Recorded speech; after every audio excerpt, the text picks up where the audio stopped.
اسی دوران ماسٹر عبدالرحمن صاحب ہماری اس محفل میں تشریف لائے، ہم انہیں بھی خوش آمدید کہتے ہیں۔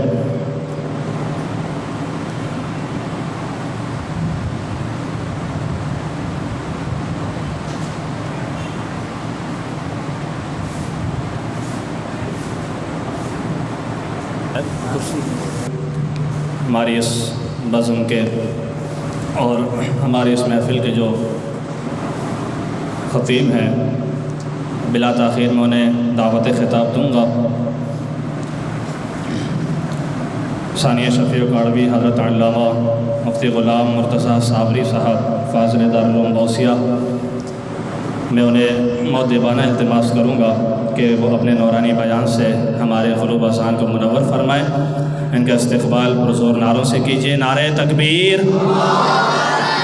نعرہ رسالت، نعرہ حیدری، نعرہ غوثیہ، علماء اہل سنت۔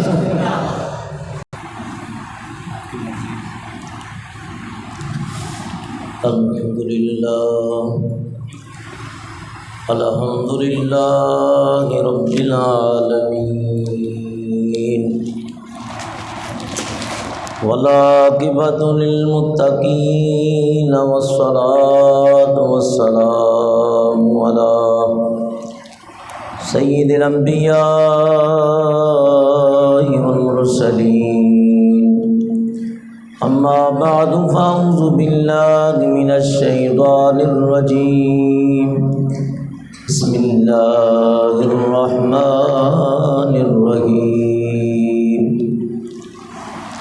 ولا تقولوا لمن يقتل في سبيل الله أموات بل أحياء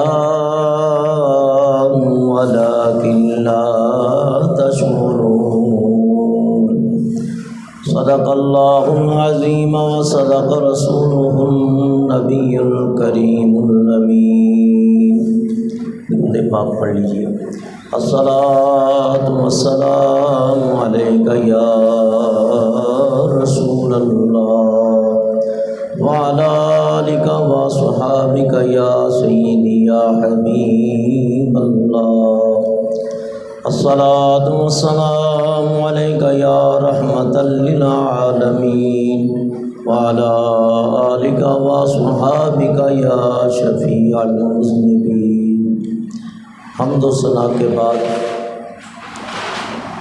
آج کی یہ محفل پاک بسلسلہ ذکر امام علی مقام شہادت نواسہ رسول راکب دوش پیغمبر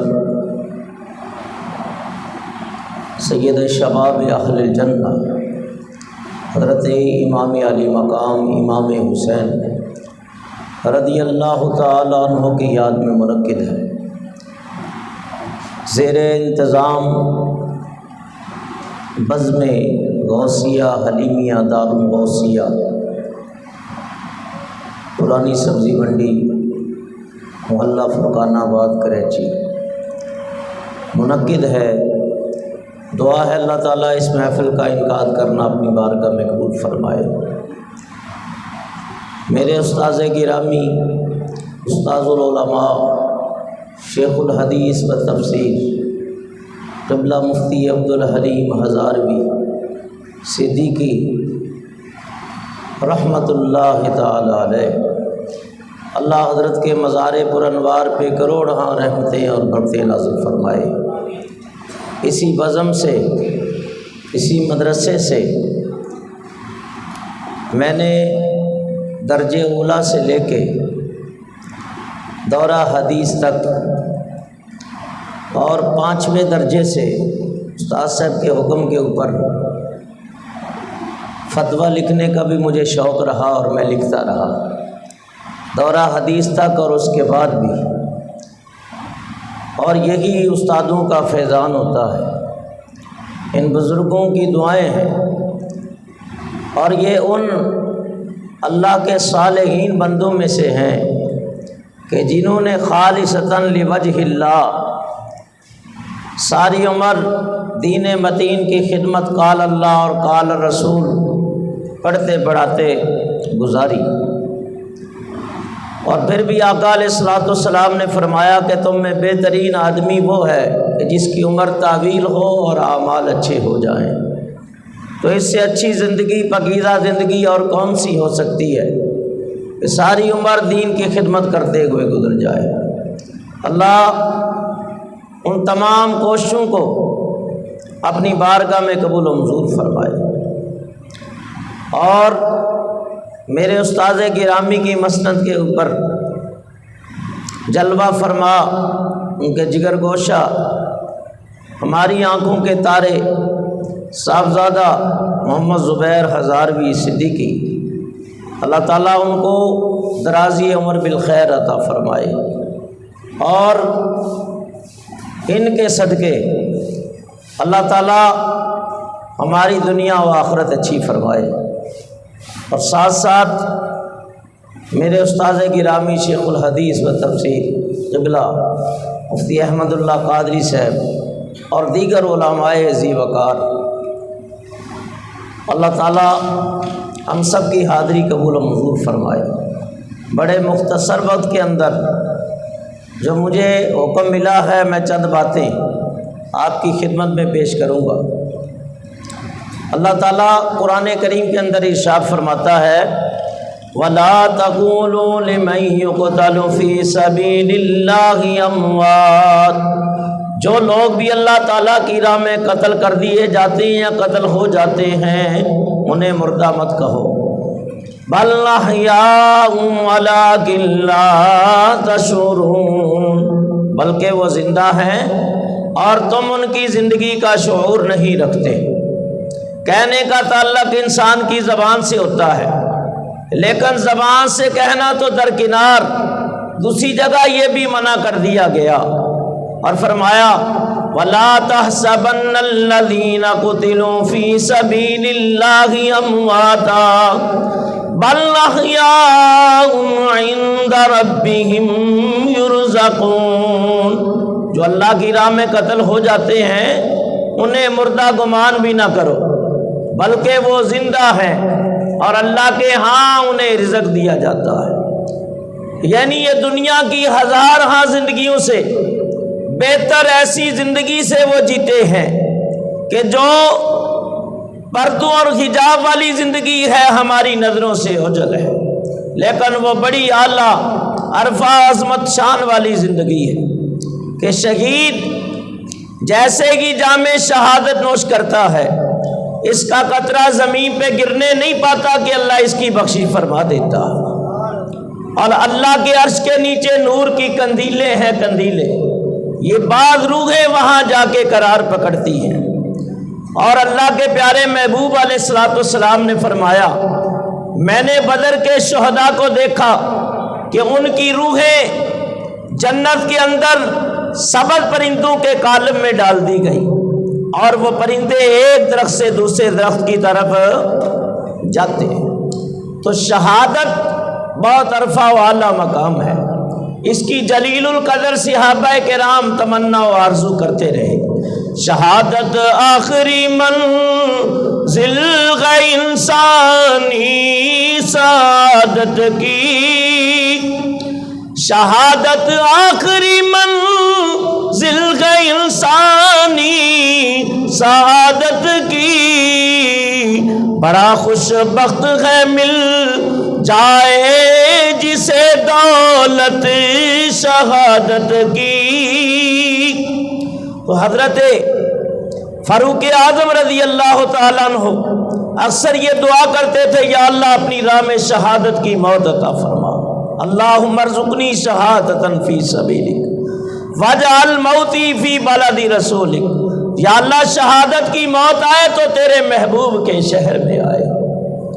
حضرت سیدنا صدیق اکبر، فاروق اعظم، عثمان غنی، حیدر کرار، اسی طرح جنگ بدر و احد، غزوات و سرایا کے اندر بہت سارے شہداء ہوئے، لیکن امام علی مقام کی شہادت وہ شہادت ہے کہ اولین و آخرین میں اس کی مثال نہیں ملتی۔ اور ساتھ ساتھ یہ بھی یاد رکھیں حضرت امام حسن کی ذات مظہر کمال مصطفیٰ، اور جس طرح ان کی ذات مظہر کمال مصطفیٰ ہے تو امام علی مقام کی ذات مظہر جمال مصطفیٰ ہے، اور دونوں میں فیض اور کمال جناب محمد الرسول اللہ صلی اللہ تعالی علیہ وسلم کا ہے، اور حضور کا کمال ظاہر ہوا ہے امام حسن سے اور امام حسین سے۔ حضرت امام حسن کے حصے میں شہادت سری کا فیض آیا، اور امام حسین کے حصے میں شہادت جہری کا فیض آیا۔ پورا مہینہ محرم الحرام میں آپ شہادت کے بیان سنتے رہتے ہیں، وقت کو ملحوظ خاطر رکھتے ہوئے بہت مختصر وقت کے اندر میں 2-4 شہادتیں انشاءاللہ بیان کروں گا۔ امام علی مقام وہ شہید ہیں بلکہ سید الشہداء ہے۔ آپ کی ولادت کے ساتھ ساتھ یہ خبر مشہور ہو گئی کہ آپ میدان کربلا دشت نینوا میں آپ شہید کر دیے جائیں گے، اور آپ کی امت کے افراد آپ کو شہید کریں گے۔ شہادت مقدر ہو چکی تھی، لیکن اس کے اسباب بھی بنتے چلے گئے۔ یزید جب تخت نشین ہوا تو اس نے ولید بن عقبہ حاکم مدینہ کو خط لکھا کہ عبداللہ ابن زبیر، عبداللہ ابن عباس، عبداللہ ابن عمر اور امام علی مقام سے میری بیعت طلب کرو۔ تو یہ لوگ عبداللہ ابن عمر، حضرت عبداللہ ابن عباس، عبداللہ ابن زبیر، یہ لوگ تو بغیر بتائے ہی مدینہ المنورہ سے مکہ المکرمہ آ گئے۔ امام علی مقام حاکم مدینہ ولید بن عقبہ کے پاس تشریف لے گئے۔ اس نے کہا حضرت یزید نے بیعت طلب کی ہے۔ آپ نے فرمایا تو جانتا ہے ولید میں کون ہوں؟ میں راکب دوش پیغمبر ہوں، میں اس باپ کا بیٹا ہوں جو حیدر کرار ہے۔ میرے باپ نے جب بھی بیعت کی ہے حضرت ابو بکر صدیق کی، جب بھی بیعت کی فاروق اعظم عثمان غنی کی، ہاں کوئی اس طرح کا ہوتا تو میں بھی اس کی بیعت کر لیتا۔ آپ نے انکار کر دیا، اور یہی آپ کے شایان شان تھا۔ دیکھیے اگر آپ بیعت کر لیتے، جان بچ جاتی، خاندان بچ جاتا، اور شاید دنیا کا مال بھی قدموں میں ڈھیر ہو جاتا، لیکن یاد رکھیے اسلام کا نظام درم برم ہو جاتا۔ امام علی مقام نے انکار کر کے یہ ثابت کر دیا کہ مردان حق کی یہ شان ہوا کرتی ہے کہ وہ باطل کے سامنے سر نہیں جھکاتے بلکہ سینہ تان کے کھڑے ہو جاتے ہیں، یہاں تک کہ تیر و تلوار کھا لیتے ہیں لیکن سر نہیں جھکاتے۔ تو آپ نے بھی یہ درس دیا حسین ہزار ہاں تکلیفیں تو برداشت کر سکتا ہے، یہاں تک کہ اپنی آنکھوں کے سامنے اپنے بھانجے بھتیجے تو قربان کر سکتا ہے، اپنے شہزادوں کو قربان کر سکتا ہے، اپنی جان جو عزیز ہوتی ہے انسان کو وہ بھی اللہ کی راہ میں قربان کر سکتا ہے، لیکن نانا کے دین کا نقشہ بگڑتے نہیں دیکھ سکتا۔ اور آپ نے اپنے عمل سے اپنی بلندی کردار کا ثبوت پیش کیا اور لوگوں کے اوپر اپنا مقام واضح کر دیا۔ لو میاں حالات اس قسم کے ہو گئے کہ امام پاک کو وہ مدینہ چھوڑنا پڑا جس کے اندر ان کے نانا جان کا روزہ تھا، وہ مدینہ جس کے لیے لوگ دور دراز سے سفر کرتے ہیں، ہزاراں روپے خرچ کرتے ہیں، اپنے کاروبار کو بند کرتے ہیں، وہی مدینہ چھڑایا جا رہا تھا کس سے؟ جو خود مدینے کا والی تھا۔ اللہ اللہ، امام علی مقام کی کیا کیفیت ہوگی؟ رات ہو گئی، نانا مصطفیٰ کی بارگاہ میں حاضر ہوئے، مزار مصطفیٰ پر شام ہوتے ہی امام آئے، مزار مصطفیٰ پر شام ہوتے ہی امام آئے، اجازت کی غرض سے آخری کرنے سلام آئے۔ اشک بار آنکھوں کے ساتھ نانا کی بارگاہ میں سلام پیش کیا اور مدینہ پاک سے نکلے اور مدینہ پاک سے نکل کے مکہ المکرمہ آ گئے۔ یہ مکہ کیوں آئے تھے؟ اللہ فرماتا ہے وَمَن دَخَلَهُ كَانَ آمِنًا، جو حرم میں آ گیا وہ اللہ تعالیٰ کی امان میں آ گیا، جو حرم میں آ گیا وہ اللہ کی رحمت کے زمرے میں آ گیا۔ کیونکہ حرم میں لڑائی جھگڑا کرنا، یہاں تک کہ جنگ و جدال، مکھی اور مچھر تک مارنا ناجائز، حرام اور ممنوع ہے۔ ہاں حالت حرام میں اور تقیدیں اور پابندیاں سخت ہو جاتی ہیں، تو امام پاک نے سوچا یہاں مجھ سے کوئی لڑائی نہیں کرے گا، میں یہاں رہتے ہوئے اپنے زندگی کے دن پورے کر جاؤں۔ اگر ابھی چند ایام ہی گزرے تھے کہ اب اہل کوفہ کی چھٹیاں آنا شروع ہو گئے، ان کے خط آنا شروع ہو گئے، اور کچھ مضامین اس طرح کے تھے کہ اے امام، ہم آپ کے باپ علی مرتضیٰ کے عقیدت مند ہیں، آپ کے بھائی حسن مجتبیٰ کے چاہنے والے ہیں، یزید کو ہم اپنا امام نہیں مانتے بلکہ آپ کو اپنا امام مانتے ہیں، آپ تشریف لائیں تاکہ آپ کے دستے حق پرست کے اوپر بیعت کریں۔ اور بعض اس طرح کی باتیں بھی تھیں کہ اگر آپ تشریف نہیں لاتے تو مجبوراً یزید کی بیعت کریں گے۔ کل اگر خدا تعالیٰ نے پوچھ لیا کہ تم نے یزید جیسے نالائق کی بیعت کیوں کی، تو ہم کہہ دیں گے مولا ہم نے تیرے نبی کے نواسے کو بلایا، مال و جان قربان کرنے کا یقین دلایا، ہم نے دعوت دی لیکن انہوں نے قبول نہ کی، تو یاد رکھیے پھر ہماری بیعت کا وبال بھی آپ کے کندھے پہ ہوگا۔ امام علی مقام نے جب دیکھا تو اپنے بھائی حضرت امام مسلم کو خط لکھ کے مہر لگا کے روانہ کر دیا۔ انہوں نے اپنے دونوں شہزادے محمد اور ابراہیم کو ساتھ لیا، وہ کوفے میں داخل ہوئے۔ امام علی مقام نے فرمایا اہل کوفہ، تمہارے بہت سارے خط اور چٹھیاں پہنچی ہیں، میں اپنا نیب بنا کے امام مسلم کو بھیج رہا ہوں، ان کے ہاتھ کے اوپر بیعت کرو اور ان کی رہنمائی کے اندر اپنی زندگی کے ایک دن گزارو، اور یہ تمہارے حالات بچشم خود ملاحظہ کریں گے اور حالات مجھے لکھیں گے۔ مختار بن عبیدہ ثقفی جو بعد میں کذاب ہوا اور جس نے دعوی نبوت بھی بعد میں کر دیا تھا، اس کے گھر میں حضرت قدم رنجہ ہوئے۔ 18,000 اہل کوفہ نے بیعت کی، بعد میں 40,000 بھی لکھا ہے۔ آگے پیچھے دوڑتے تھے، حضرت کے ہاتھ چومتے تھے، جوتیاں اٹھاتے تھے، بڑی عقیدت، بڑی محبت کا مظاہرہ۔ آپ نے جب دیکھا کہ جب میں آیا ہوں تو یہ ان کی محبت کا عالم یہ ہے، تو جب امام آئیں گے تو پھر ان کی محبت کیسی ہوگی۔ خط لکھ دیا اور خط لکھ کے قاصد کو روانہ کیا۔ ادھر سے قاصد خط لے کے روانہ ہوا، ادھر سے جو قضاء و قدر کے احکام جاری ہو چکے تھے، دیکھیے کیا رنگ دکھاتے ہیں۔ چند یزیدی رہتے تھے کوفے کے اندر، انہوں نے یزید کو خط لکھا، تو تو خواب غفلت میں ہے، تیرے خلاف 40,000 کا محاذ قائم ہو چکا ہے اور تجھے خبر ہی نہیں۔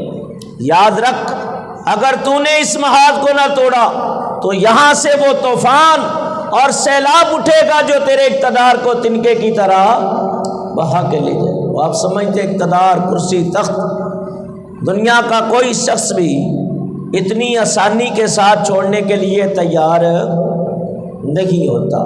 تو یزید کو جب اپنا اقتدار خطرے میں نظر آیا تو ابن زیاد کو کوفے کا گورنر بنایا۔ بڑی لمبی چوڑی تاریخ ہے۔ وہ کوفہ کے اندر آیا اور بڑے رئیس کوفہ جو تھے، بڑے بڑے لوگ، ان کو پکڑ کے دارالامارت کے اندر بند کر دیا۔ اور حضرت امام مسلم کو پتہ چلا، آپ نے اپنی 40,000 عقیدت مندوں اور مریدوں کو پکارا، 40,000 عقیدت مند آپ کے جھنڈے تلے جمع ہو گئے۔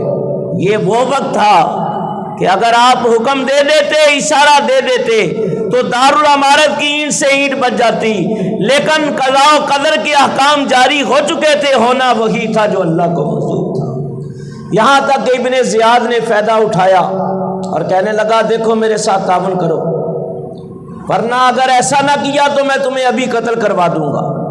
ان قریب میری فوجیں جو شام سے آنے والی ہیں، تمہارے گھروں کو جلا کے راکھ کر دیا جائے گا، تمہارے گھر والوں کو قتل کر دیا جائے گا، تمہارے بچوں کو نیزوں کے اوپر اچھالا جائے گا۔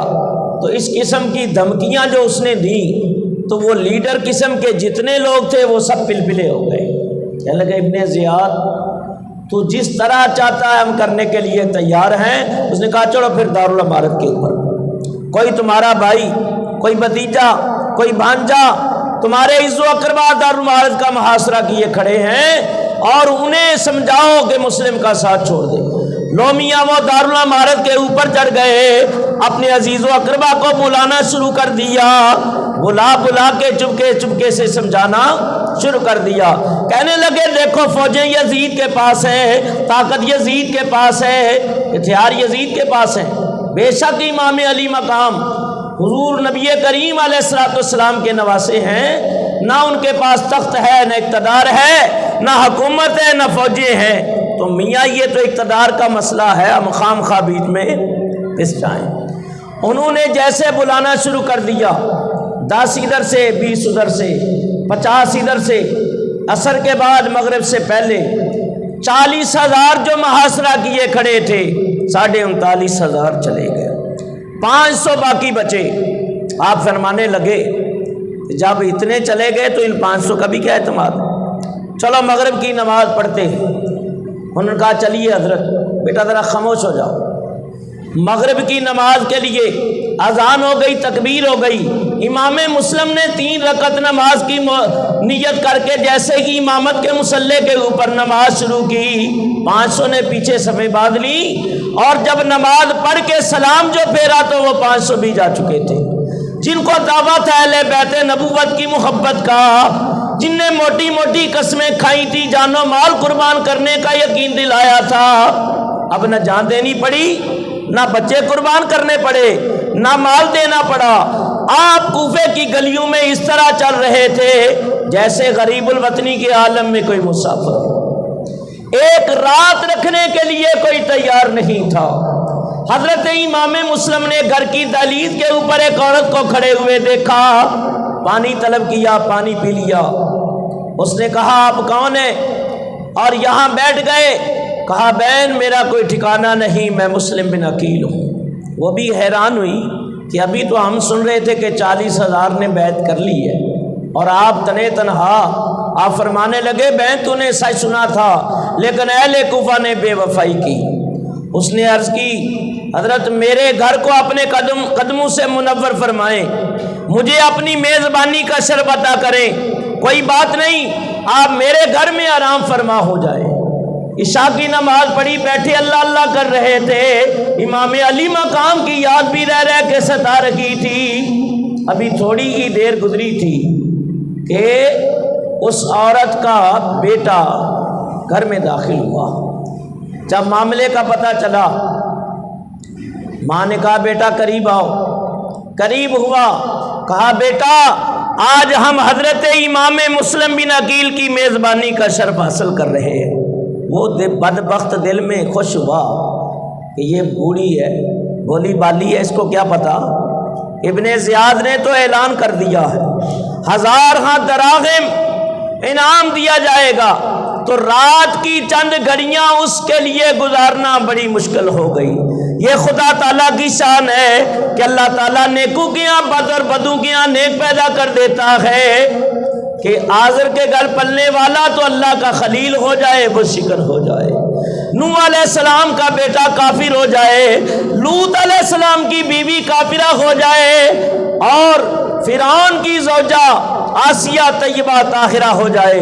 یخرج الحی من المیت و مخرج المیت من الحی، وہ زندوں سے مردہ اور مردوں سے زندہ نکالتا ہے. کافروں کے ہاں مومن اور مومنوں کے ہاں کافر پیدا کر دیتا ہے. یفعل اللہ ما یشاء، بے نیاز جو ہوا جس طرح چاہتے اپنے فیصلے صادر فرماتا. صبح ہو گئی اور وہ ابن زیاد کے پاس پہنچا، کہا کہ انعام حاصل کرنا چاہتا ہوں. کہا پہلے گرفتار کراؤ. 70 سپاہی آئے، استوا نامی عورت کے مکان کا محاصرہ کر لیا. وہ 70 تھے اور آپ تنہا تھے. بے ادبیاں اور گستاخیاں بھی کی، امام پاک کے اوپر بغاوت کا الزام لگایا، جارحانہ قدم اٹھایا اور چند تیر بھی پھینک دیے.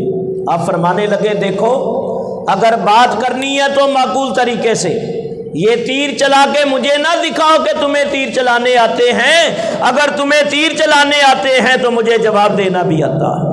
کہا پھر آپ آ جائیں مقابلے میں، آپ تنہا وہ 70، لیکن اب وہ 70 ہی سمجھ رہے تھے ہم نے اس شیر کو چھیڑ کے بہت بڑی غلطی کی ہے۔ آپ کی تلوار چلتی تھی، وہ بھیڑ بکریوں کی طرح آگے لگ کے بھاگ اٹھے اور انہوں نے مار مار کے آپ کو بھی زخمی کر دیا۔ اسی حالت کے اندر ایک تیر جو آیا تو امام مسلم کے دونوں دانتوں کو شہید کر گیا۔ پانی کا پیالہ جیسے ہی ہونٹوں کے قریب کیا، خون کا فوارہ جو نکلا تو وہ سارا خون پیالے کے اندر گرا اور پانی خون و خون ہو گیا۔ آپ نے اس کو زمین پہ رکھا، آسمان کی طرف نظریں اٹھائیں اور کہنے لگے مسلم، لگتا ہے اب دنیا کا پانی تیری قسمت میں نہیں ہے۔ آپ پھر لڑنے لگ گئے۔ اس نے محمد ابن اشعث کو بھیجا کہ بڑی مکاری اور متانت سے کام لیتے ہوئے مسلم کو گرفتار کرو۔ بہرحال آپ کو وہ اپنی باتوں میں لگا کر تلوار راستے میں لے لی گئی اور ابن زیاد کے پاس لے چلا۔ جیسے ہی دارالامارت آیا، یہ پڑھتے ہوئے آپ داخل ہوئے، ربنا افتح بیننا وبین قومنا بالحق وانت خیر الفاتحین۔ جیسے پڑھتے ہوئے آپ اندر داخل ہوئے اور دونوں طرف سے سپاہی کھڑے کیے ہوئے تھے تلواریں لے کے کہ یوں ہی یہ قدم اندر رکھیں، حملہ کر دو اور انہیں شہید کر دو۔ بعد نے لکھا ہے کہ آپ اس مقام پہ شہید کر دیے گئے۔ بعد نے لکھا ہے کہ آپ باقاعدہ ابن زیاد سے ہم کلام ہوئے۔ وہ کہنے لگا کہ اے مسلم، ایک ہی صورت ہے کہ آپ یزید کی بیعت کریں اور وعدہ کر لیں کہ امام حسین بھی بیعت کریں گے، ورنہ نہ آپ کی خیر ہے نہ ان کی خیر ہے۔ آپ فرمانے لگے ابن زیاد سن، یہاں تک خیر کا تعلق ہے تو خیر ہی خیر ہے، یہ نہیں ہو سکتا کہ ہم یزید جیسے نالائق کی بیعت کریں۔ اس نے جلادوں کو حکم دیا، جلاد یوں ہی پکڑنے کے لیے آگے بڑے۔ حضرت امام مسلم نے دیکھا دارالامارت کھچا کھچ بھرا ہوا تھا۔ آپ نے فرمایا اہل کوفہ تم نے اچھا نہ کیا، لیکن میری 3 باتیں ابھی بھی اگر اس پہ عمل کر لو تو تمہارے لیے کوئی ایمان کے بچنے کی صورت ہو سکتی ہے کہ جب میں اللہ کی راہ میں قتل کر دیا جاؤں، میرا سر جدا کر کے میرے جسم کو دارالامارت سے نیچے ڈال دیا جائے اور میں اللہ تعالیٰ کی راہ میں قربان ہو جاؤں تو میری لاش کو اٹھا کے کسی مناسب مقام پہ دفن کر دینا۔ میں نے فلاں فلاں سے قرض لیا، میرے ہتھیار اور گھوڑا بیچ کے میرا قرض ادا کر دینا، اور تمہارے اندر اگر ایمان کا ذرہ بھی باقی ہے، اہل بیت نبوت کی محبت کا کوئی ذرہ تمہارے دل کے گوشے میں موجود ہے تو امام پاک کو خبر کر دو کہ وہ کوفہ تشریف نہ لائیں۔ تو ابن زیاد غضبناک ہوا، خبردار مسلم کے ان احکامات پہ کوئی عمل کرنے نہ پائے۔ کہنے لگا وہ بدبخت موذی کہ تیری لاش کو ہم دفنائیں گے نہیں بلکہ گلی کوچوں میں پھرائیں گے، تیرے ہتھیاروں کو میں اپنے سپاہیوں میں تقسیم کروں گا، اور حسین ابن علی کو کیوں روکیں؟ ان کو تو ہم نے بلانا ہے، انہیں بھی بغاوت کا مزہ چکھانا ہے۔ جلاد پکڑ کے دارالامارت کی چھت کے اوپر لے گئے۔ آپ نے اپنا سر انور کی جاز مقدس مکہ المکرمہ مدینہ المنورہ کی طرف کر لیا اور 2 رکعت نماز کی مہلت مانگی، بے دینوں نے وہ بھی نہ دی۔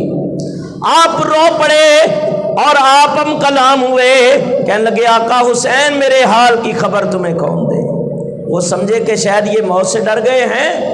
حضرت امام مسلم فرمانے لگے نہیں، موت کی تو میری تمنا و آرزو ہے۔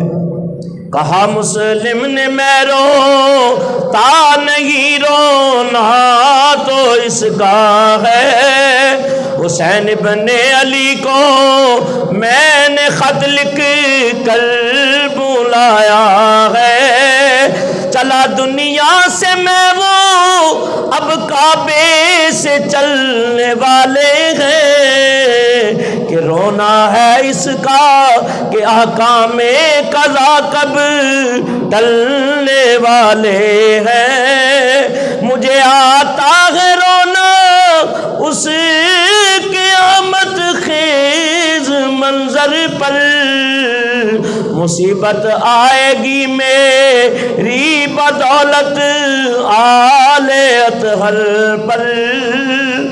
جس دن حضرت امام مسلم کوفہ میں جامِ شہادت نوش پاتے ہیں، اسی دن امام علی مقام مکہ سے روانہ ہوتے ہیں۔ خط مل چکا تھا کہ حالات تسلی بخشے، آپ وہاں سے روانہ ہو گئے۔ 82 نفوس مقدسہ، راستے میں خبر مل گئی کہ حضرت ہانی بن عروہ، مسلم بن عقیل، قیس بن مسہر السیداوی، یہ تمام لوگ جامِ شہادت نوش پا چکے ہیں۔ تو آپ نے سوچا کہ ابھی سن رہے تھے 40,000 نے بیعت کی ہے اور اب سن رہے ہیں کہ وہ شہید کر دیے گئے، تو اتنی جلدی اتنا بڑا انقلاب کیسے برپا ہو گیا؟ تو قدم پیچھے نہ ہٹایا بلکہ آگے بڑھایا۔ راستے کے اندر چلتے رہے۔ جب 2 منزل کوفہ رہتا تھا تو حر بن یزید ریاحی 1000 کے لشکر کے ساتھ ملا۔ وہ کہنے لگا امام میں آپ کو گرفتار کرتا ہوں۔ صورت احوال واضح ہوئی۔ وہ کہنے لگا حضرت رات ہو جانے دیں، اس وقت نہیں آپ کو چھوڑ سکتا، اگر چھوڑا تو میرے ساتھی ابن زیاد کو شکایت کریں گے، وہ میرے اوپر مصیبت کر دے گا۔ رات ہو جانے دیں، جب رات ہو جائے آپ اپنے قافلے کو راتوں رات یہاں سے لے جائیں، صبح میں آپ کا تعاقب نہیں کروں گا۔ اگر پوچھا تو ہم کہیں گے پتہ نہیں وہ رات کہاں چلے گئے، ہم نے ان کا پیچھا نہیں کیا، پھر جو ہوگا وہ دیکھا جائے گا۔ لو میاں رات آ گئی، امام پاک ساری رات چلتے رہے، ساری رات سفر کرتے رہے، ساری رات یہ قافلہ چلتا رہا۔ صبح پھٹی تو جس مقام سے چلے تھے اپنے آپ کو وہی موجود پایا۔ وہ کہنے لگا حضرت آپ گئے نہیں؟ فرمایا ہم چلے تو گئے تھے لیکن جانے کے باوجود بھی جا نہ سکے۔ کوئی بات نہیں، آج رات چلے جائے۔ لو میاں دوسری رات یہ چلتے رہے، 3 راتیں صبر کرنے کے باوجود جس مقام سے چلتے تھے اپنے آپ کو وہی موجود پاتے تھے۔ چوتھا دن ہو گیا، نماز فجر پڑھ لی گئی۔ ایک مسافر جا رہا تھا، آپ نے پوچھا جانے والے راگیر بتاؤ اس جگہ کا نام کیا ہے؟ کہا صاحب اسے کربلا کہتے ہیں۔ لفظ کربلا کا سننا تھا، امام علی مقام فرمانے لگے سچ کہا تھا نانا جان نے، حسین کربلا میں شہید ہوگا۔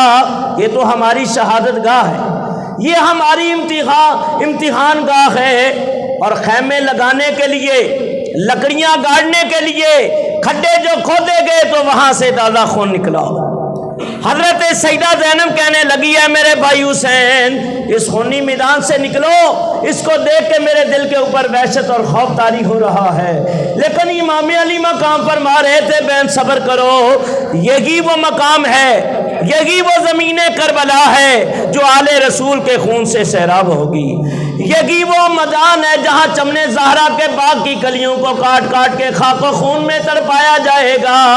یہی ہم نے جام شہادت نوش کرنا ہے، ہم نے امتحان میں کامیابی حاصل کرنی ہے اور آنے والی نسلوں کے لیے مشعل راہ بننا ہے۔ یہ لوگ مدینہ سے مکہ آئے تھے، تقدیر انہیں کربلا میں لائی تھی اور اب قیامت تک انہوں نے کربلا والا کہلانا تھا۔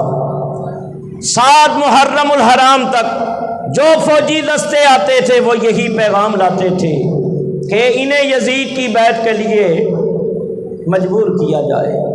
4000 سپاہی نہر فرات پہ متعین کر دیے گئے، 2000 پیادہ اور 2000 سوار۔ حکم دے دیا کہ اہل بیت نبوت کے خیموں کی طرف پانی کی ایک بوند بھی نہ جانے پائے۔ حاکم کا حکم یہ تھا کہ پانی بشر پیئے، حاکم کا حکم یہ تھا کہ پانی بشر پیئے، اونٹ پیئے، گھوڑے پیئے، اہل ہنر پیئے، سب پیئے، چرند و پرند پیئے، منع تم نہ کیجیو، ایک فاطمہ کے لال کو پانی نہ دیجیو۔ بے دینوں نے پانی بھی کن کا بند کیا؟ جو ساقی کوثر کے نواسے تھے۔ اللہ اللہ، یہ ظلم پہ ظلم تھا، ستم پہ ستم تھا۔ 9 محرم الحرام یزیدی لشکر میں نکارے بجے، گویا یہ اعلان جنگ تھا۔ امام پاک فرمانے لگے انہیں کہہ دو ایک رات کی مہلت اور دے دی جائے۔ انہوں نے مان لیا۔ شب عاشور کی رات آ گئی، امام پاک نے اپنے ساتھیوں کو جمع کیا، اپنے عزیزوں کو جمع کیا اور امام فرما رہے تھے اے میرے عزیزوں میں تمہارے اوپر بڑا ہی راضی ہوں، اے میرے ساتھیوں میں تمہارے اوپر بڑا ہی خوش ہوں، تم نے مدینہ سے مکہ سے کربلا تک میرا ساتھ دیا ہے، میں تمہیں بخوشی اجازت دیتا ہوں، رات کی تاریکی میں نکل جاؤ، یہ میرے خون کے پیاسے ہیں، ان کی پیاس شاید میرے خون سے بجھ جائے۔ لیکن امام پاک کا کوئی ساتھی بھی جانے کے لیے تیار نہ ہوا، اور سب کہہ رہے تھے اے امام، اس نازک وقت میں اگر آپ کا ساتھ چھوڑتے ہیں تو آنے والی نسلیں ہمیں بزدلی کا طعنہ دیں گے، اور کل اگر اللہ کے حبیب نے پوچھ لیا کہ تم نے اپنی جان کو میرے بیٹے حسین کی جان سے زیادہ عزیز سمجھا، نہیں، ہم پروانہ وار اپنی جانیں قربان کریں گے۔ امام پاک فرمانے لگے، سنو، دیکھو، اگر حسین کے ساتھ رہنے کا ارادہ کر لیا ہے تو پھر صبر و تحمل کے پہاڑ بن جاؤ، صبر و تحمل کے ایسے پہاڑ بن جاؤ، ہمارا باطل سے مقابلہ اور یہ ہمارا امتحان ہے، صبر و تحمل کے ایسے پہاڑ بن جاؤ، ظلم و جفا کی آندیاں چلیں تو ظلم و جفا کی کوئی آندھی بھی تمہارے پاؤں کو متزلزل نہ کر سکے۔ آپ کی تقریر سے آپ کے سارے ساتھی شوق شہادت میں ذوق شہادت سے سرشار ہو گئے، اور فرمایا، دیکھو، آخری رات ہے، جاؤ اپنے خیموں میں آرام کر لو، نمازیں پڑھ لو، اللہ اللہ کر لو، کچھ اللہ کے حضور سجدے کر لو، صبح جو اللہ کو منظور ہوگا دیکھا جائے گا۔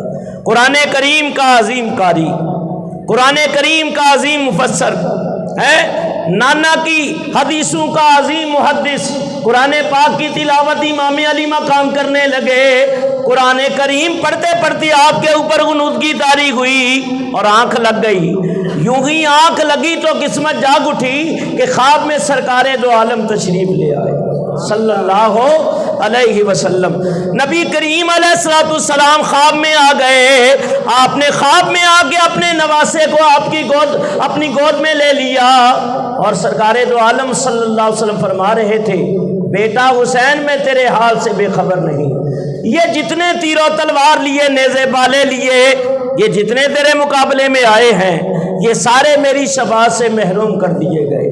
اور آپ دعا کر رہے تھے، اللہم آتی الحسین صبرا واجرا، یا اللہ میرے بیٹے حسین کو صبر اجر عظیم عطا فرما۔ سرکار دو عالم نور مجسم صلی اللہ تعالی علیہ وسلم امام پاک کے سینے کو صبر کا خزینہ بنا کر واپس تشریف لے گئے۔ نماز فجر ہو گئی، آپ دعا کر رہے تھے، آپ کے ساتھی آمین آمین کہہ رہے تھے، یا اللہ اپنی راہ میں ثابت قدمی عطا فرما، امتحان میں کامیابی عطا فرما، باطل کے مقابلے میں حق کو غلبہ عطا فرما۔ یا اللہ ظلم و جفا کی آندیاں چلیں گی، میری آنکھوں کے سامنے میرے شہزادے بھی قربان ہوں گے، میری ماں جائے بھی قربان ہوں گے، یا اللہ میرے پاؤں کو متزلزل نہ کرنا بلکہ استقامت عطا فرمانا۔ ادھر سے ظلم و جفا کی آندیاں اٹھی، یزیدی لشکر میں نکارے بجے، وہ گھوڑوں کے اوپر سوار ہو کے آئے، خیموں کا چکر لگاتے ہوئے آئے، غرور و تکبر کا مظاہرہ کرتے ہوئے آئے، جارحانہ قدم اٹھا دیا اور چند تیر بھی امام پاک کے خیموں کی طرف پھینک دیے، اور اب آپ کے ساتھی آپ کی بارگاہ سے اجازت طلب کرنے لگے۔ درود پاک پڑھ لیجیے۔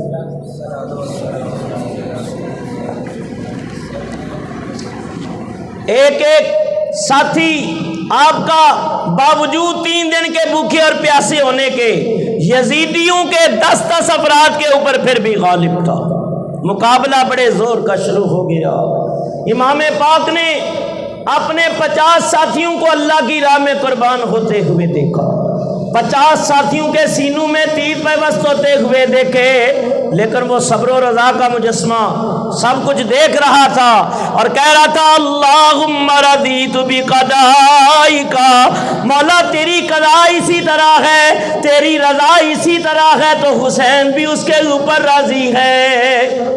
جب آپ کے 50 ساتھی اللہ تعالیٰ کی راہ میں قربان ہو گئے تو اب امام پاک یزیدی لشکر کے سامنے گئے اور فرمانے لگے، ہے کوئی اس نازک وقت میں آل رسول کی مدد کرنے والا، اولاد رسول کے اوپر ترس کھا کے تعاون کرنے والا؟ جب امام نے یہ فرمایا تو حر بن یزید کی قسمت نے انگڑائی لی اور اس کے اندر ایک انقلاب برپا ہو گیا۔ اس کا بھائی کہنے لگا اور کیا بات ہے، میں نے بڑے بڑے مارکوں میں دیکھا ہے لیکن اس طرح بے چینی اور بے تابی کا اظہار کرتے ہوئے نہیں دیکھا۔ وہ کہنے لگا بھائی کیا بتاؤں، میرے ایک طرف دوزخ کے شعلے اپنا جو ہے بھڑک رہے ہیں اور میرے ایک طرف جنت ہے۔ ایک قوت ہے جو مجھے دوزخ کی طرف کھینچ رہی ہے اور ایک طاقت ہے جو مجھے جنت کی طرف کھینچ رہی ہے۔ اور یہ کہتے ہوئے گھوڑے کو ایڑی ماری اور کہتے ہوئے نکلے ہو سکے تو جنت ہی میں جانا چاہیے۔ یہ نعرہ غرقتا جس وقت فوج شام سے نکلا کہ دیکھو یوں جہنم سے نکلتے ہیں خدا والے، مل کے پڑھ لیجئے کہ دیکھو یوں جہنم سے نکلتے ہیں خدا والے، ہزاروں میں 72 تن تھے تسلیم و رضا والے، حقیقت میں خدا ان کا تھا اور یہ تھے خدا والے۔ کسی نے جب وطن پوچھا تو یوں حضرت نے فرمایا، کسی نے جب وطن پوچھا تو یوں حضرت نے فرمایا، مدینے والے کہلاتے تھے اب ہیں کربلا والے، مدینے والے کہلاتے تھے اب ہیں کربلا والے۔ اور حسین ابن علی کی کیا مدد کر سکتا تھا کوئی، وہ خود مشکل کشا تھے اور تھے مشکل کشا والے، وہ خود مشکل کشا تھے اور تھے مشکل کشا والے۔ اور دوائے درد عیسیاں 5 تن کے در سے ملتی ہے، دوائے درد عیسیاں 5 تن کے در سے ملتی ہے، زمانے میں یہی مشہور ہے دارو شفا والے، حقیقت میں خدا ان کا تھا اور یہ تھے خدا والے۔ تو اور یزیدی لشکر سے نکلا اور امام علی مقام کی بارگاہ میں پہنچا۔ ایک آدمی کے آنے سے فوج میں کوئی اضافہ نہیں ہو جاتا، ایک طرف ہزاروں تھے اور ایک طرف چند، لیکن امام علی مقام کی حقیقت بھی نگاہوں نے دیکھا، ہے تو نیک بخت لیکن کھڑا ہے بدبختوں میں، بدبختوں میں کھڑا ہے۔ تو آپ نے سوچا کہ میں جا کے پکارتا، میری پکار سبب بن جائے گی اور جب سبب پیدا ہوگا تو مسبب خود ہی ہو جائے گا، لہذا آپ نے جا کے پکارا۔ امام علی مقام کی ایک پکار نے ہر کے لیے جنت کی راہوں کو ہموار کر دیا۔ نعرہ تکبیر، نعرہ رسالت، نعرہ تحقیق، نعرہ حیدری، نعرہ غوثیہ، نعرہ مفتی عبدالعلی مزاری۔ اور کہنے لگا حضرت آپ دعا کریں اللہ میری پچھلی خطاؤں کو معاف کرے، اب میں آپ کے اوپر اپنی جان قربان کرنے جا رہا ہوں، اگر میں اپنی جان قربان کر دوں تو قیامت کے دن آپ کے نانا جان کی شفاعت نصیب ہوگی۔ آپ نے فرمایا انشاءاللہ۔ فرمایا حر کا معنی آزاد کیا، تو پہلے بھی آزاد تھا تو اب بھی آزاد ہے۔ اور گھوڑے کے اوپر سوار ہوا، یزیدی لشکر کے سامنے گیا۔ عمر بن سعد کہنے لگا دیکھو یہ تمہاری فوجوں کا سپہ سالار ہے، یہ ہمارے مخالف سے مل گیا ہے، چاروں طرف سے حملہ کرو۔ حضرت خر نے تلوار پکڑی، آپ نے زور کا حملہ کیا۔ آپ کا حملہ کیا تھا؟ کہہ رہے خدا تھا جو یزیدیوں کے اوپر نازل ہو چکا۔ آپ نے کئی کوفیوں کو واصل پر جہنم کیا، زخموں سے چور چور ہوئے اور جام شہادت نوش کر گئے۔ حضرت خر کی شہادت کے بعد اب امام علی مقام کے سامنے آپ کے حقیقی بھائی کھڑے تھے، علی مرتضیٰ کے جگر پارے آپ کے سامنے موجود تھے۔ 3 نام ملتے ہیں ان میں، ایک حضرت عبداللہ بن عمر، ابو بکر بن علی، عبداللہ بن علی، جعفر بن علی، اور حضرت علی مرتضیٰ سیدہ فاطمہ الزہرا کے وصال کے بعد آپ نے 8 نکاح اور بھی عطا فرمائے تھے۔ اللہ نے آپ کو 18 بیٹیاں اور 18 بیٹے عطا فرمائے تھے، لیکن خصوصی طور پہ یہ بات اس لیے کر رہا ہوں کہ حضرت ابو بکر کے نام پہ اپنے، فاروق اعظم عثمان غنی کے نام پہ اپنے بیٹوں کا نام رکھنا، یہ اس بات کی بین دلیل ہے کہ علی مرتضیٰ کو صدیق اکبر سے بڑا پیار ہے، فاروق اعظم سے بڑا پیار ہے، عثمان غنی سے بڑا پیار ہے۔ اب حضرت امام علی مقام کے سامنے آپ کے حقیقی بھائی اجازت طلب کر رہے ہیں۔ آپ نے اپنے بھائیوں کو سینے سے لگایا۔ حیدر کرار کے شہزادوں نے میدان کربلا میں وہ شجاعت، وہ بہادری، وہ جوہر دکھائے کہ کربلا کے ذرے آج بھی یاد رکھتے ہیں۔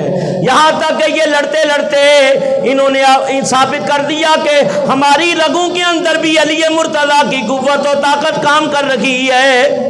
اور 3 دن کے پیاسے ہونے کے باوجود بڑی جوامردی سے مقابلہ کیا، لڑتے لڑتے جام شہادت نوش کر گئے۔ اب امام علی مقام کے سامنے کون تھا؟ بس 3 شہادتیں اور بیان کرتا ہوں، اس پہ اکتفا کروں گا، بس کافی ہو چکا۔ امام علی مقام کے سامنے اب آپ کا وہ فرزند کھڑا تھا جو سر سے لے کے پاؤں تک تصویر مصطفیٰ تھا، ہم شکل مصطفیٰ تھے۔ یہ کون تھے؟ علی اکبر تھے۔ امام علی مقام کی بارگاہ میں اجازت طلب کرتے ہیں، ابا مجھے بھی اجازت عطا فرمائیں۔ امام پاک فرمانے لگے، بیٹا میں تمہیں کس منہ سے اجازت دوں؟ تمہیں دیکھتا ہوں تو نانا کی صورت یاد آ جاتی ہے، تم میرے نانا کا نقشہ ہو بہو ان کی شبیہ ہے۔ لیکن علی اکبر کہہ رہے تھے، ابا میں بھی کسی سے پیچھے نہیں رہوں گا، میں بھی جنت الفردوس میں پہنچ کے آب کوثر کے جام پینے کے لیے بڑا ہی بےتاب ہوں۔ جہاں چاچا عباس چلے گئے، جہاں بھائی قاسم چلے گئے، جہاں بھائی اونا محمد چلے گئے، میں بھی وہاں جاؤں گا۔ امام پاک نے اپنے جوان بیٹے کو سینے سے لگایا۔ یہ کون جا رہا تھا؟ یہ علی اکبر جا رہا تھا۔ امام پاک سے پوچھو جن کی زندگی بھر کی کمائی جا رہی تھی، یہ چمن زہرا کے باغ کی کلی جا رہی تھی، کلی۔ حضرت علی اکبر یزیدی لشکر کے سامنے گئے اور جا کے پکارا، انا علی ابن الحسین ابن علی نحن اہل البیت اولاد النبی۔ حسین بن علی کا لخت جگر ہوں، نبی کی اہل بیت ہیں ہم۔ آؤ اپنے نبی کے گھر کو اجاڑنے والوں، اپنے نبی کی اولاد کو قتل کرنے والوں، آگے بڑھو، میرے خون سے بھی اپنے ہاتھوں کو رنگین کرو۔ آگے دیکھتے نہیں، اب کوئی باقی نہیں رہا۔ جب آپ یہ فرما رہے تھے تو کسی کو ہمت نہ ہوئی اس نوجوان کا مقابلہ کرے۔ عمر بن سعد کہنے لگا، اسے بھی قتل کر دو، میں وعدہ کرتا ہوں جو اس نوجوان کو قتل کرے گا میں اسے موصل کی حکومت دوں گا۔ ہے کوئی موصل کی حکومت حاصل کرنے والا، موصل کے تخت کے اوپر بیٹھ کے گوندی کرنے والا؟ جب اس خبیث نے یہ حکم دیا تو طارق بن شیش کے دل میں حوث نے چٹکیاں لیں کہ قسمت آزمائی دیکھوں شاید موصل کی حکومت مل جائے۔ وہ حضرت علی اکبر کا نشانہ لے کے آیا اور آپ ایک مضبوط چٹان کی طرح کھڑے تھے۔ جیسے ہی وہ قریب آیا پھرتی سے ایک طرف ہٹ گئے، اس کا وار خالی گیا، یوں ہی اس کا وار خالی گیا، اپنے تعقب کر کے گھوڑے کو دڑا دیا، اس کے سر کو جسم سے جدا کر دیا۔ اس کا بیٹا عمر بن طارق غصہ کھا کے آیا، علی اکبر نے اس کو بھی واصل بجہنم کیا۔ اس کا دوسرا بیٹا طلحہ بن طارق مقابلے کے لیے آیا، اس کی تلوار بھی بلند ہوئی، علی اکبر کی تلوار بھی بلند ہوئی، اور دیکھنے والی آنکھیں دیکھ رہی تھی کہ اس بدبخت کی لاش بھی زمین پہ تڑپ رہی تھی۔ 3 کو قتل کرنے کے بعد حضرت امام علی اکبر خیموں کا رخ کرتے ہیں۔ امام پاک نے دیکھا میرا علی اکبر آ رہا ہے، میرا شہزادہ آ رہا ہے۔ امام پاک آگے بڑھے، فرمایا بیٹا کیا بات ہے؟ ابا میں نے ان کے 3 بہادروں کو قتل کر دیا، پیاس نے بڑا ستایا ہے، اگر پانی کا ایک پیالہ مل جائے میں ان سب کو جہنم میں پہنچا دوں۔ لیکن امام فرما رہے تھے بیٹا اب دنیا کا پانی ہماری قسمت میں نہیں۔ ابا میرے اعصاب جواب دے رہے ہیں، میرے سانس بھی آسانی سے نہیں آ رہے۔ آپ فرمانے لگے علی اکبر قریب آؤ۔ علی اکبر یوں ہی قریب آئی، امام علی مقام فرمانے لگے بیٹا علی اکبر منہ کھول دو۔ یوں ہی منہ کھولا تو آپ نے سوکھی زبان منہ میں ڈال دی اور فرمانے لگے لو اپنے باپ کی سوکھی زبان کو چوس لو، شاید تجھے آب کوثر کے مزے آ جائیں۔ فی الحقیقت انہیں تسکین ہوئی، پھر میدان کربلا کی طرف یزیدی لشکر کے مقابلے کے لیے بڑھے۔ 3 دن کے پیاسے ہونے کے باوجود 80 کوفیوں کو واصل بجہنم کیا، 80 کوفیوں کو قتل کیا اور زخموں سے چور چور ہو کے گھوڑے سے گرنے لگے اور پکارے ادرکنی یا بتا، ادرکنی یا بتا، اے ابا سنبھالو، تمہارا علی اکبر جا رہا ہے، تمہارا علی اکبر گر رہا ہے۔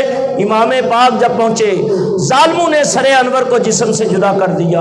حضرت سیدہ زینب کہنے لگی، او بے دینوں، تم نے تو نبی کریم کا نقشہ بھی ختم کر ڈالا، ان بے دینوں کو زمین کربلا کے اوپر تصویر مصطفیٰ نہیں بھائی، اس کو بھی خاک و خون میں ملا دیا۔ اے جان فاطمہ میرا پیارا کہاں گیا، اے جان فاطمہ میرا پیارا کہاں گیا، اماں کی آنکھ کا وہ تارا کہاں گیا، وہ 3 دن کی پیاس کا مارا کہاں گیا، آلے نبی کی آنکھ کا تارا کہاں گیا، روتی ہوں اپنے سر میں سہی قد کو دیکھ لوں، ایک بار پھر شبیہ محمد کو دیکھ لو۔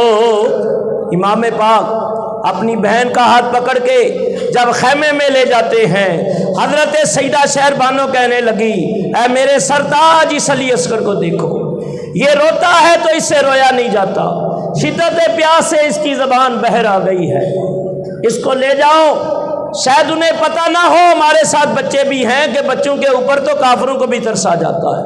لیکن امام فرما رہے تھے، شہر بانو مجھے ان سے کوئی توقع نہیں، لیکن تم کہتی ہو تو میں لے جاتا ہوں۔ 6 ماہ کے شیر خار کو لے گئے، فرمایا دیکھو تمہاری دشمنی میرے سے ہوگی، یہ میرا دودھ پیتا بچہ ہے، اب ظالموں کو اس کا خیال کر لو، چند قطرے میرے ہاتھ میں نہ دو بلکہ اپنے ہاتھ سے اس کے حلق میں ٹپکا دو، یہ پانی پی کے اس قابل نہیں ہو جائے گا کہ تلوار پکڑ کے تمہارا مقابلہ کرنے لگے۔ ہرملہ بن کاخل بدبخت نے تیر چھوڑا، تیر آ کے علی اصغر کے حلق میں پیوست ہوا، اس ننھی سی جان نے امام علی مقام کی گود میں اچھالا سا لیا اور روح پرواز کر گئی، خون کا فوارہ نکلا، آپ نے آسمان کی طرف اچھالا اور امام اللہ کی بارگاہ میں عرض کر رہے تھے، اللہم انی اشہدک علی ھذا القوم، مولا قوم جو ظلم و ستم کر رہی ہے اس کے اوپر میں تجھے ہی گواہ بناتا ہوں۔ علی اصغر کی لاش کو اٹھا کے لائے، فرمایا شہر بانو اب یہ تیرا شہزادہ شدت پیاس سے تڑپے گا نہیں، یہ ہاتھ پاؤں نہیں مارے گا، بلکہ جنت میں اپنی دادی کی گود میں بیٹھا بے کوثر کے جام پی رہا ہے۔ آپ نے ننھی سی لاش کو لا کے علی اکبر کے پاس رکھ دیا۔ یہ زمین کربلا کے اوپر جا بجا سیدہ فاطمہ الزہرا کے جنتی پھول کھلے ہوئے تھے، زمین کربلا پر فاطمہ کے پھول بکھرے ہیں، زمین کربلا پر فاطمہ کے پھول بکھرے ہیں، شہیدوں کی یہ خوشبو ہے کہ سب جنگل مہکتا ہے۔ کہیں حضرت امام قاسم پڑھے تھے، کہیں اولو محمد پڑھے تھے، کہیں علی اکبر پڑھے تھے، اور کہیں وہ کلی بھی پڑھی تھی جو ابھی کھلنے نہ پائی تھی۔ اب امام علی مقام آپ کے سامنے، آپ کا 22، بعض نے 23 سال بھی عمر بتائی ہے، آپ کا شہزادہ بیمار سجاد زین العابدین عرض کرنے لگے، ابا مجھے بھی اجازت عطا فرمائیں۔ علی اوسط نے جب یہ عرض کی تو امام پاک فرمانے لگے، بیٹا تمہیں اجازت دیتا ہوں تو بتاؤ حسین کی نسل کا سلسلہ کس سے چلے گا؟ جاؤ بیٹا خیموں میں آرام کرو، تم سے میری نسل کا سلسلہ چلے گا۔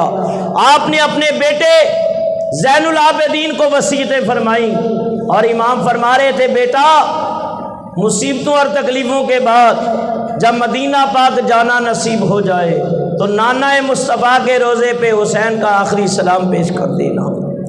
آپ نے اپنے شہزادے کو سینے سے لگایا، باطنی خلافت عطا فرمائی، نعمت باطنی سے سرفراز کیا اور نبی کریم علیہ الصلوۃ والسلام کی دستار نبوت سر پہ رکھی، سرکار دو عالم کا امامہ سر پہ باندھا، اپنے بھائی حسن مجتبیٰ کا پٹکا کمر پہ باندھا، اپنے باپ علی مرتضیٰ کی تلوار ذوالفقار خاک میں لی۔ یہ کربلا کا سلطان، یہ شہنشاہ کربلا، یہ سب کچھ اللہ تعالیٰ کی راہ میں قربان کر کے اب خود بھی قربان ہونے جا رہا تھا۔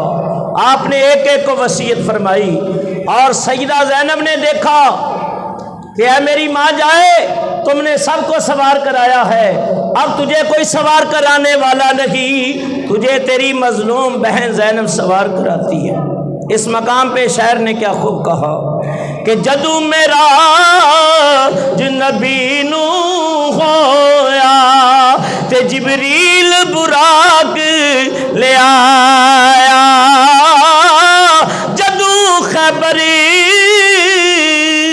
والحیدر چلیا تے نبی پاک نے آپ چڑھایا، اج نہیں کوئی واہ پکڑن والا تے جدو وار حسین دایا، خیمے وچوں نکلی بی بی زینب، اس برقع منہ تے پایا، پکڑ لگام گھوڑے دیا کے لچڑمڑی دیا جایا، چلو چلو گھوڑے کے اوپر سوار ہو۔ امام علی مقام کو سیدہ زینب نے سوار کرایا، اور سیدہ زینب کہہ رہی تھی اے میرے ماں جائے، تیرا امتحان ختم ہو رہا ہے، ہمارا امتحان شروع ہو رہا ہے، تم فاتح خیبر کے بیٹے ہو، آخری وقت ہے، دعا کر جاؤ، یہ ازلی شقی بدبخت رندے ہمارے ساتھ کیا سلوک کریں گے۔ امام فرما رہے تھے تم نبی کی اہل بیت ہو، اللہ تمہاری عزت و عصمت کا محافظ ہے، لیکن اس وقت بے کسی اور بے بسی کی انتہا ہو چکی تھی۔ آپ گھوڑے کے اوپر سوار ہو کے یزیدی لشکر کے سامنے گئے اور فرمانے لگے دیکھو میں کون ہوں، میں راکب دوش پیغمبر ہوں، میں تمہارے نبی کا وہ نواسا ہوں جس کا تم کلمہ پڑھتے ہو، میں وہی حسین ہوں جس کے بارے میں اللہ کے حبیب فرماتے تھے الحسن والحسین سیدہ شباب اہل الجنہ، حسن و حسین جنتی نوجوانوں کے سردار ہے، یہ دنیا و آخرت میں میرے پھول اور میری خوشبو ہے۔ میں وہی حسین ہوں جو نماز کی حالت میں نانا کی پشت پہ سوار ہو جاتا تھا، وہی آ جاتی تھی اے پیارے حبیب اپنے سجدے کو لمبا کر دو۔ میں وہی حسین ہوں جو ماں فاطمہ الزہرا کی گود میں ہوتا بچپن کے عالم کے اندر اور روتا تو اللہ کے حبیب فرماتے بیٹی فاطمہ حسین کو رونے نہ دیا کر، اس کے رونے سے مجھے تکلیف ہوتی ہے۔ جب میرے ماں مشفق ماں کی گود میں میرا رونا اللہ کے حبیب کو گوارا نہیں تھا، اب جب میرے خون سے اپنے ہاتھوں کو رنگین کرو گے، مجھے قتل کرو گے، میں نے تمہارا کچھ بگاڑا نہیں، تمہارے بچوں کو قتل نہیں کیا، اور ایک مومن کو قتل کرنا اپنے آپ کو خام خواہ جہنمی بنانا ہے، میں تو تمہارے نبی کا نواسا ہوں۔ جب مجھے قتل کرو گے تو اللہ کے حبیب کو کس طرح اذیت و تکلیف پہنچے گی، اور قرآن میں تم خود پڑھتے ہو، اللہ فرماتا ہے ان الذین یؤذون اللہ ورسولہ لعنہم اللہ فی الدنیا والآخرہ وأعد لهم عذابا مہینا۔ بلا شک و شبہ وہ لوگ جو اللہ اور اس کے رسول کو اذیت و تکلیف پہنچاتے ہیں، دنیا و آخرت میں ان کے اوپر اللہ اور اس کے رسول کی اور تمام لوگوں کی لعنت ہے، اور آخرت میں ان کے لیے دردناک عذاب تیار کر رکھا ہے۔ انہوں نے شور و غل کر دیا۔ آپ نے فرمایا کہ میں نے حجت قائم کرنی تھی کر دی، کل یہ نہ کہہ سکو مولا ہمیں نہیں پتا تھا یہ تیرے نبی کا نواسا ہے۔ وہ کہنے لگے ہم تیری تقریر سننے کے لیے نہیں آئے، تلواریں میان سے نکالی، نیزو کے رخ سیدھے کر لیے، آپ نے تلوار ذوالفقار ہاتھ میں لے کے مقابلہ کیا، وہ ہزاروں اور آپ تنے تنہا۔ آپ کی تلوار ان کے جسموں سے آر پار ہو رہی تھی، اور ان کے سر کٹ کٹ کے اس طرح گر رہے تھے جیسے موسم خزاں میں درختوں کے پتے لاشوں کے انبار لگا دیے گئے، صفوں کی صفیں کاٹ کے رکھ دی، اور یہ تلوار آج بھی وہی جوہر دکھا رہی تھی جو اس نے خیبر میں دکھائے تھے۔ علی مرتضیٰ کی ہاتھوں میں ہوتی اور چلتی تو غیر سے آوازیں آتی، لا فتح الا علی ذا سیف الا ذوالفقار، علی جیسا کوئی نوجوان نہیں اور ذوالفقار جیسی کوئی تلوار نہیں۔ ظالموں نے مار مار کے آپ کو لہو لہان کر دیا اور چاروں طرف سے تیر آنے لگے، امام پاک کے پھول جیسے جسم میں پیوست ہونے لگے۔ اللہ اللہ، نبی پاک کا نواسا اپنے خون میں نہا گیا، ایک تیر جو آیا تو آپ کی جبین پہ لگا۔ یہ بوسہ گاہ مصطفیٰ تھی، سرکار دو عالم اسی مقام کو چوما کرتے تھے، لبوں اور رخساروں کو اور ماتھے کے بوسے لیا کرتے تھے، یہاں تک کہ امام پاک نے جب تیر نکالا ہاتھ چہرے کے اوپر پھیر رہے تھے اور فرما رہے تھے، او ظالموں تم نے تو اپنے نبی کا بھی لحاظ نہ کیا، تم نے اپنے نبی کی اولاد کو قتل کیا اور تم نے بہت بڑا جرم کیا۔ اور یاد رکھو، جب اللہ کے نیک صالح بندے دنیا سے جاتے ہیں، انبیاء کی روحیں آ جاتی ہیں، صالحین کی روحیں آ جاتی ہیں۔ یہ کون جا رہے تھے؟ یہ نبی کے نواسے جا رہے تھے۔ ظالم نے نیزہ مارا، برچھی کے وار ہوئے، یہاں تک کہ آپ نے جب ہاتھ پھیر کے دیکھا تو اب منظر اور تھا، حجابات اٹھ چکے تھے، پردے اٹھ چکے تھے، سامنے سرکار دو عالم موجود تھے، حضرت علی مرتضیٰ، فاطمہ الزہرا، حضرت حسن مجتبیٰ کی روحیں وہ مجسم ہو کے آ چکی تھی اور سب کہہ رہے تھے، حسین ہماری طرف دیکھو، ہم تمہیں لینے کے لیے آئے ہیں۔ آپ زمین کربلا کے اوپر جلوہ فرماتے، شمر لعین، خولہ بن یزید، سنان بن انس، بڑے بڑے موذی آگے بڑھے، شمر امام علی مقام کی چھاتی کے اوپر چڑھ گیا۔ جب آپ نے اس کے سینے کے اوپر کوڑ کا داغ دیکھا تو فرمانے لگے، شمر اور ظالم میرے سینے سے ہٹ جا، سچ کہا تھا نانا جان نے، کوڑی کتا ہے جو میری اہل بیت کے خون میں منہ ڈالتا ہے وہ تو ہی ہے، میرے سینے سے ہٹ جا، جمعہ کا ٹائم ہے، لوگ اللہ کے حضور سجدہ کر رہے ہیں، میرے سر کو بھی جسم سے اس وقت جدا کرنا جب میرا سر اللہ کے حضور جھکا ہوا۔ آخری بار آپ نے پانی پینے کی خواہش نہیں کی، گھر والوں سے ملنے کی تمنا و آرزو نہیں کی، بس یہی خواہش تھی کہ میرا سر جھکے تو اللہ کے حضور جھکے۔ آپ نے سر سجدے میں ڈالا اور پکارے، سبحان ربی الاعلی، سبحان ربی الاعلی، سبحان ربی الاعلی۔ یا اللہ اگر حسین کی قربانی تیری بارگاہ میں قبول ہے تو نانا کی امت کو بخش دے۔ آخری بار سجدہ کیا اور لوگوں کو پیغام دیا کہ حسین کا کردار تو یہ ہے، اگر مجھ سے محبت ہے تو نماز نہ چھوڑنا، اللہ کی بندگی سے منہ نہ موڑنا، کثرت سے سجدے کرنا کہ آخری وقت میں سجدہ کر کے جا رہا ہوں، اس سجدے پہ بھی قربان ہے۔ شمشیر بکف قاتل کو کڑا اور کوئی رہے سجدے میں پڑا، شمشیر بکف قاتل کو کڑا اور کوئی رہے سجدے میں پڑا، کہتی ہے زمین قلب و بلا، اس شان کا سجدہ کھیل نہیں، سجدے تو سب نے کیے مگر اس کا نیا انداز ہے، اس نے وہ سجدہ کیا جس پر خدا کو ناز ہے۔ آپ جامع شہادت نوش پاتے ہیں اور آپ کا گھوڑا آپ کے خون میں اپنے ماتھے کو رنگین کر کے وہ خیموں کی طرف دوڑا۔ حضرت سیدہ زینب کہنے لگی، شہر بانو سنبھالو سکینہ کو، شاید اس کے پائے ہیں۔ باہر نکل کے دیکھا تو گھوڑے کی زین خالی تھی، اس کا ماتھا خون میں رنگین تھا، یہ عنوان تھا امام علی مقام کا، شہادت کا۔ حضرت سیدہ زینب نے چادر سر پہ ڈالی، جس کو کبھی غیر محرم نے نہ دیکھا تھا، اپنے بھائی کی خبر لینے جا رہی تھی۔ القصہ گرتی پڑتی گئی فوج کے قریب، آیا نظر نہ اس کو فاطمہ زہرا کا ماجبی، گھیرے ہوئے تھی چار طرف سے سپاہ کی، چلائی راہ دو دشمنان نے دی، یہ ابن فاطمہ ہے میں زہرا کی جائی ہوں، دیدار آخری کی تمنا میں آئی ہوں۔ امام پاک کے پاس آپ کی بہن بیٹھی ہوئی تھی، جب رات ہو گئی اپنا سر انور مدینہ المنورہ کی طرف کر دیا اور پکاری یا رسول اللہ، یا رحمت للعالمین، یہ آپ کی آل پڑی ہوئی ہے، یہ آپ کی اولاد پڑی ہوئی ہے، یہ آپ کا نواسہ حسین پڑا ہوا ہے، زخموں سے چور چور ان کے اعضاء بھی کٹے ہوئے ہیں۔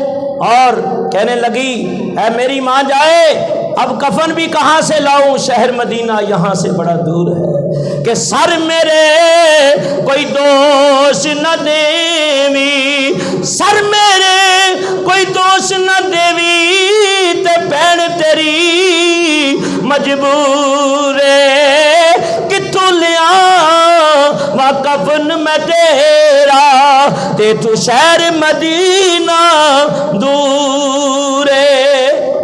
آگے کافی طویل واقعہ ہے، کربلا کے بعد کے واقعات، لیکن آخر میں یہی کہوں گا کہ اے نبی کے نواسے، اے نبی کے لاڈلے، جس مقام سے تو گھوڑے سے گرا اور گرتی ہوئی امت کو سنبھالا، قیامت تک عاشق وہاں آنسوں کے نذرانے پیش کرتے رہیں گے۔ فرمایا کہ نہ یزید کا وہ ستم رہا، نہ زیاد کی وہ جفا رہی، جو رہا تو نام حسین کا، جسے زندہ رکھتی ہے کربلا۔ خاک میں مل گئے ارادے یزید کے، لہرا رہا ہے آج بھی پرچم حسین کا، قتل حسین اصل میں مرگ یزید ہے، اسلام زندہ ہوتا ہے ہر کربلا کے بعد۔ دعا ہے یہ مختصر وقت کے اندر یہ چند باتیں میں نے آپ کی خدمت میں پیش کی ہے۔ مسلسل جب سے محرم شروع ہوا ہے محفلیں ہیں، غازی پارہ تقریباً 10 روزہ میرا بیان ہوا اور ابھی تک محفلیں جاری ہے، گلے کے اوپر بھی اثر ہے۔ دعا کریں اللہ سے تو تندرستی عطا فرمائے۔ پچھلے سال میری حاضری نہیں ہو سکی، میں طلباء سے معذرت چاہتا ہوں کہ میں اسلام آباد اچانک مجھے ایک محفل میں جانا پڑا، تو اس وجہ سے نہ آ سکا۔ تو بعض اوقات مجبوریاں ہوتی ہیں، اللہ تعالیٰ میری غلطی کوتاہیوں کو معاف فرمائے۔ اللہ تعالیٰ استاذ گرامی کا فیضان اسی طرح ہمارے سینوں پہ جاری و ساری فرمائے، اور اللہ تعالیٰ اس مدرسہ دارالغوثیہ کو دین دوگی راجوئی ترقیاں عطا فرمائے۔ یہ میرے استادوں کا لگایا ہوا پودا ہے کہ مدرسے قائم کرنا کوئی آسان بات نہیں، بڑی محنت ہوتی ہے، بڑے معاملات ہوتے ہیں، اور اس کو چلانا ایک آدمی کے بس کی بات نہیں، یہ بزرگوں کی خاص محنت اور توجہ ہوتی ہے، اور خاص کر اس مدرسے کے ساتھ استاد گرامی کی بڑی محنت اور خاص توجہ قائد ملت اسلامیہ امام شیخ احمد نورانی صدیقی رحمۃ اللہ تعالی علیہ، ان کی بھی خاص توجہ اور نظر کرم تھی۔ یہ ادارہ قائم ہوا، بیچ میں بڑے موقع آئے اور معاملات ہوئے، خزائیں بھی آتی ہیں، بہاریں بھی آتی ہیں، میں اکیلا ہی چلا تھا جانب منزل، لوگ آتے گئے اور کارواں بنتا چلا گیا۔ دعا ہے اللہ تعالیٰ قیامت کی فجر تک میرے استاد گرامی شیخ الحدیث بتفسیر حضور قبلہ مفتی عبدالحلیم صدیقی ہزاروی رحمۃ اللہ تعالی علیہ، ان کے صدارے کو قائم رکھے، ان کے مزار پر انوار پہ کروڑ رحمتیں اور برکتیں نازل فرمائے۔ استادوں کا ادب و احترام جتنا کرو گے، جتنی ان کی خدمت کرو گے، انشاءاللہ اتنا فیضان۔ میرے استاد صاحب فرمایا کرتے تھے، جب دستار فضیلت ہوئی اور پگڑی باندھی جا رہی تھی، کہا کہ تم لوگوں کو پتہ نہیں ہے دستار کا کیا مقام ہے، ایک وقت آئے گا اگر تم بیمار بھی ہوں گے، لوگ تمہاری کروٹیں بھی بدلیں گے اور تمہارا خیال کریں گے، تم دین سے جڑ جاؤ، اور خاص کر ساری زندگی کہیں بھی کسی محفل میں، جنازے میں، قبرستان، کہیں بھی اٹھتے بیٹھتے عقیدہ ختم نبوت کی بات کرتے تھے، اور ہمیشہ عقیدہ ختم نبوت کا ساری زندگی پرچار کرتے رہے۔ یہ ہمارے اکابرین کی نشانی تھے، اور صاحب ولایت، علم ظاہر، علم شریعت، علم حقیقت، علم معرفت، علم طریقت، بلکہ اللہ نے انہیں علم لدنی سے بھی نوازا تھا، اور صاحب خلافت بھی تھے اور باعمل عالم دین بھی تھے، اکابرین کی نشانی تھے۔ اللہ تعالیٰ ان کی سایہ جمیلہ کو قبول فرماتے ہوئے اللہ تعالیٰ قیامت تک ان کا فیضان، ان کے شاگرد جو مختلف ملکوں کے اندر اور پاکستان کی سرزمین پہ اپنے استاد کے مشن کو جاری رکھے ہوئے اللہ تعالیٰ قائم و دائم فرمائے۔ واللہ الہادی والمعین وما علینا الا البلاغ۔